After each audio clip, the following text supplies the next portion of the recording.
Even at my most distant, at the times when I detested him the most, he kept reaching out. For a year straight, he asked me every week when we were going camping. I thought he was just dense. Eventually, to shut him up, I agreed. We carried out the worn lawn chairs from the garage and set up a cinder block campfire at the site we'd always used behind the house. We walked down the mountain path, talking in the warm sunshine we only got a couple months of the year. Those 3 obsidian rocks shimmered alongside the shore, almost like sparklers pressed against a dark window.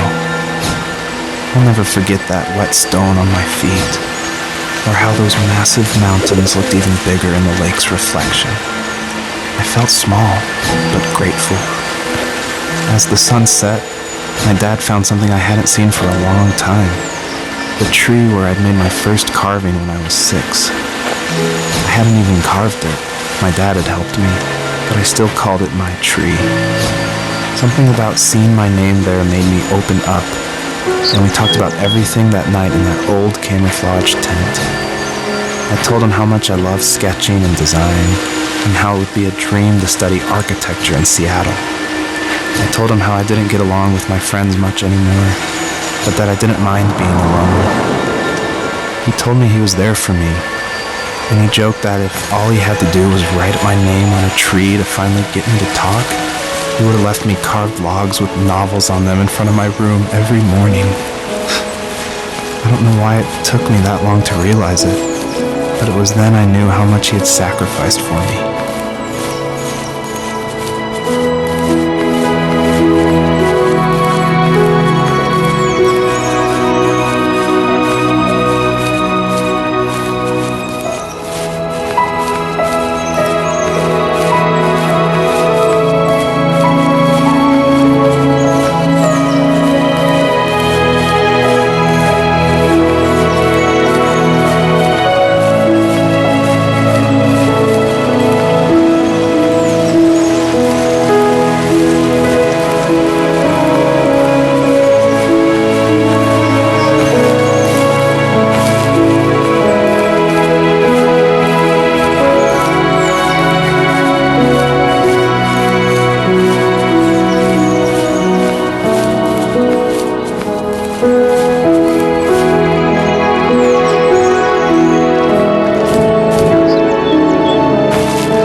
We were happiest underneath the evergreens.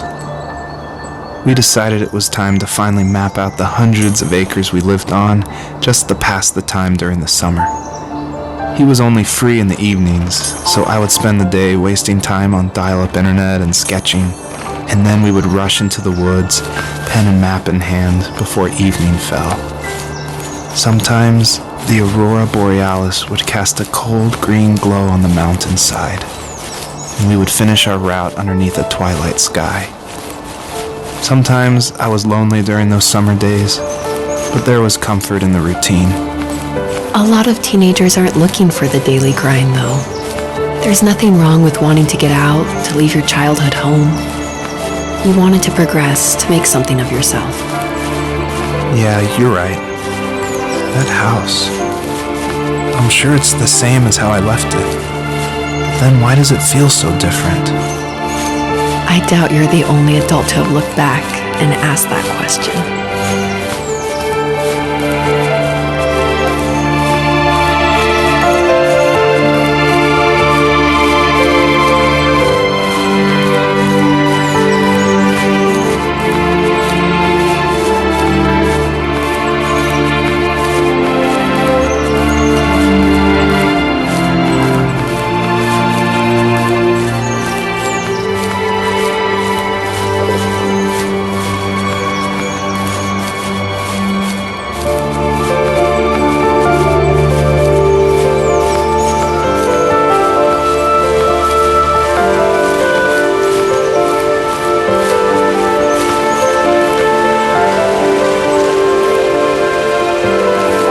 My dad built a lot of stuff in his free time.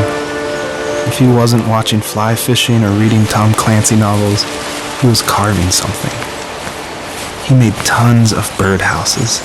Not that he was into bird watching, but I think he really missed working and adding on to the home. If he couldn't afford the time to build onto our own house, he would have to settle with watching birds move into their little homes. We kept an old mattress in the bed of that ugly yellow truck, so we would drive it deep into the woods and then watch the birds fly into their houses while the sun set. Usually it was accompanied by venison jerky or a cold Coke, but not a lot of talking, which is how we both liked it.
our property, there were old abandoned pieces of a shed and car long left unused. I used to ask him all the time who those people were that left all this junk, and I'm sure he got so tired of hearing it that he made up some elaborate stories how a brown bear ate them and haunted the woods afterwards.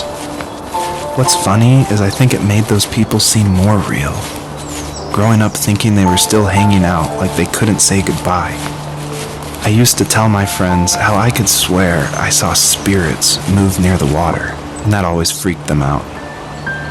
I guess it didn't bother me, because the way I saw it, they were normal people with old cars and sheds, just trying to figure out how to survive and be happy in the middle of nowhere. It was a cool thought that they didn't want to leave, but you know, I was a weird kid. Well, you had good company since those ghosts like living in a place where they were brutally devoured.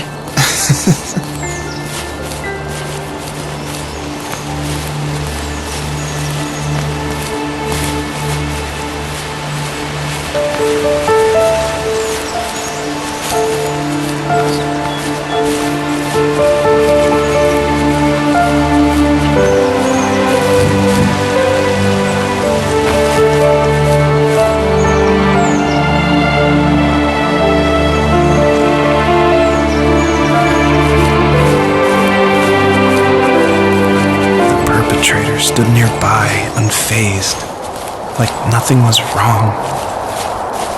My dad is dead, and he's never coming back, Rachel. I can tell you these stories, I can never reminisce with him again. He can never hold a grandchild that we'll probably never be able to have. I can never talk to him again, and I'll never be able to say I'm sorry for everything.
Just can't talk about this anymore.